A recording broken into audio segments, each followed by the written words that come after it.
My name is Frank Cain. I've been a guide here since 1975. Behind me was once a chapel called the Chantry Chapel.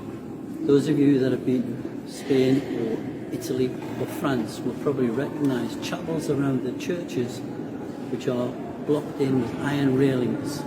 That's what was here in the Middle Ages. It was a chantry chapel. Now, chantries were set up by important people to pray for their souls when they died. So if you were rich, you'd set up a chantry chapel. Now, we don't know what it looked like originally, apart from one of the books that we've got called The Rites of Durham, possibly written by an ex-monk, but he is anonymous, and he describes it as being a chapel. On the eastern side, there was a wall, a low wall, and beside it an aumbry where he would actually keep the vestments, the ornaments for the church, the chalice and the plate used during the service.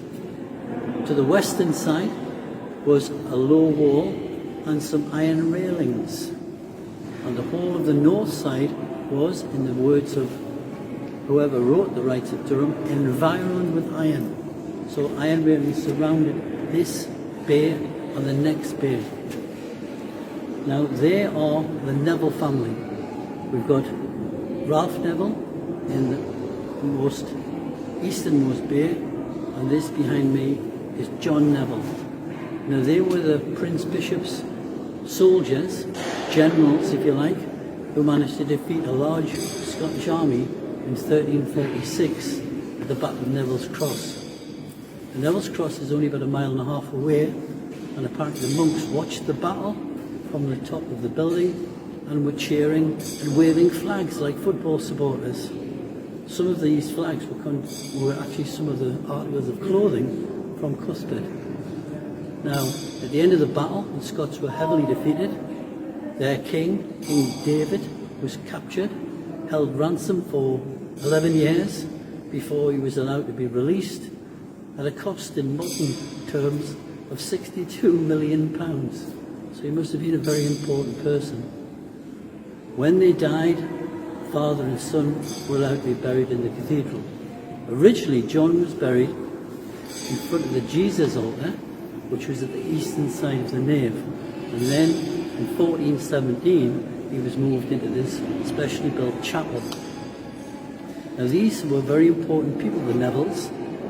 For example, if you look here, you see their family crest, which is a silver X-shaped cross, and then you've got his wife, who was a member of the Percy family from Alnwick.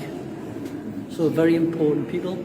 His son, another Ralph, confusingly, was actually in two of Shakespeare's plays as the Earl of North Westmoreland, Henry V and Henry IV.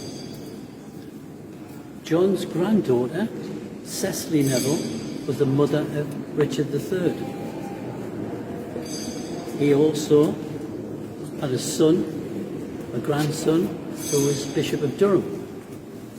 His great-grandson, John's great-grandson, became Warwick the Kingmaker during the English Civil Wars.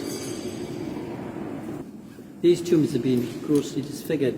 Some people suggest it was the Scottish prisoners seeking revenge for their 1346 defeat in 1650, because they saw him as their person who defeated them and captured their king many years before. But a close examination of the stones shows that many dates are on there, not just 1650, but dates earlier than 1650, and a lot of dates later than 1650. So it's just vandalism. We must remember that this cathedral was closed for 20 years.